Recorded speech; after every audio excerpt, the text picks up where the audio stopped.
What's one mistake you often see brands make that weakens the journey or dilutes the brand? I think putting obstacles in the customer's way. Little bit of a classic trap is wanting to overload the site with storytelling. So sometimes you'll visit a site and there's a big video you have to watch or navigate through before you can get to a product page. Okay, yes, we do have some interest in the footage from the most recent show, but is that the right moment to put it in front of the customer? So I think sometimes we can err on a little too much content. Better to bring it in an integrated way and allow the customer to call for it and request it rather than putting it up in their face and making them wade through it before they can get to what they're actually looking for. It's such a good point because it's almost like we need to start from the end, and the end is the consumer needs to feel the same way they would in a store. And in a store, we wouldn't bombard them.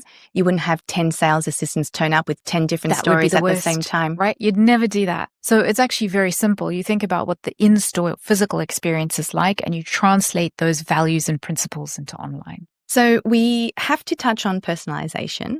Done well, personalization elevates the experience. Done poorly, it feels invasive or inauthentic, especially in luxury, where tone and restraint matter. You've worked across CRM and content, two spaces where this balance is tested constantly.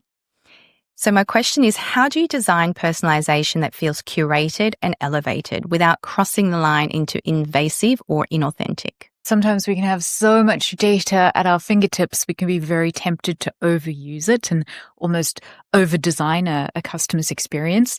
But it goes back to the point we just mentioned about what would happen in a store. Your sales associate would never rush up to you and go, oh, how was your 50th birthday? And how's your kids? And, is the cat eating its food? You would wait for the customer to come to you and engage, and then you would have those types of conversations in a slightly more subtle fashion. So it's really the same thing. If a customer has given us information and indicated that they would like us to personalize on that information, we'll take action on it.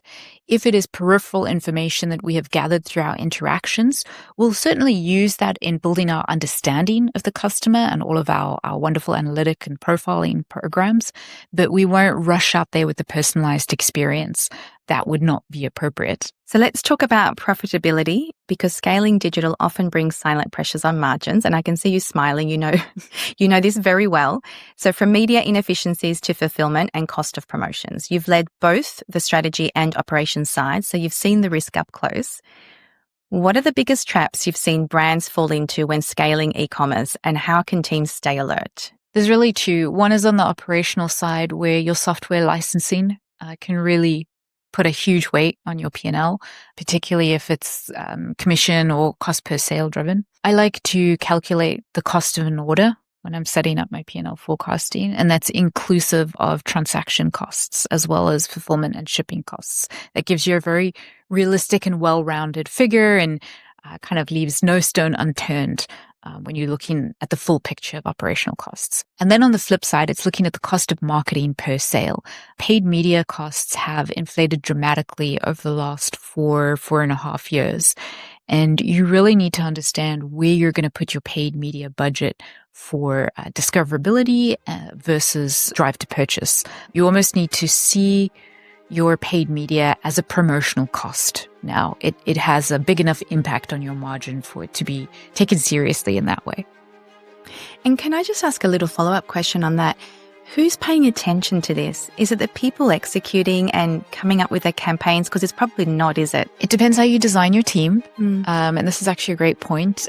A well-designed team will have collaborative connections so that your paid media team might indeed be thinking this all the way through and discussing this number with the CFO and with your merchandising team.